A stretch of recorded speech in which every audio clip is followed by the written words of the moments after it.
সর্বশ্রেষ্ঠ গালি মাস্টার, সামাজিক মাধ্যমে পরিচিত ও আলোচিত ব্যক্তি শেফুদা আজ আমাদের মাঝে আর নেই। বৃহস্পতিবার ২৪শে জুলাই অস্ট্রেলিয়ার একটি হাসপাতালে চিকিৎসাধীন অবস্থায় তিনি শেষ নিঃশ্বাস ত্যাগ করেন। ইন্না লিল্লাহি ওয়া ইন্না ইলাইহি রাজিউন। মাইলস্টোন দুর্ঘটনা নিয়ে তিনি লাইভে পরপরই তিনি বুকে তীব্র ব্যথা অনুভব করেন, যা তিনি লাইভে বারবার বলতে চেষ্টা করছেন।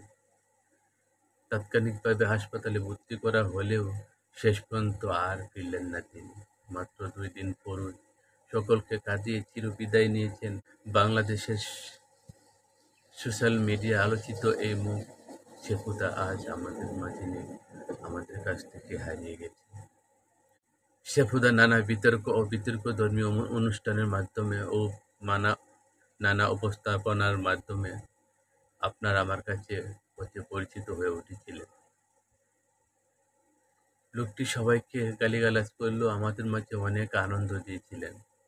অনেক আনন্দের মাঝে আমাদেরকে বুকে টেনে নিয়েছেন। অনেক গালিগালাজের মাধ্যমেও তিনি সবাইকে হাসিমুখে রাখার চেষ্টা করছেন।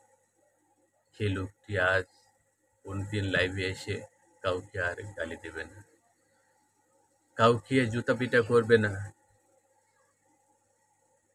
কিন্তু আজ দুঃখের সাথে বলতে হয়, সেই শেফুদার মতো আর কোনো ব্যক্তিকে পাবো কিনা জানি না। তবুও আমরা যারা সামাজিক সোশ্যাল মিডিয়াতে জড়িত আছি, আপনারা তার জন্য সবাই মন প্রাণ ভরে উজাড় করে দোয়া করবেন।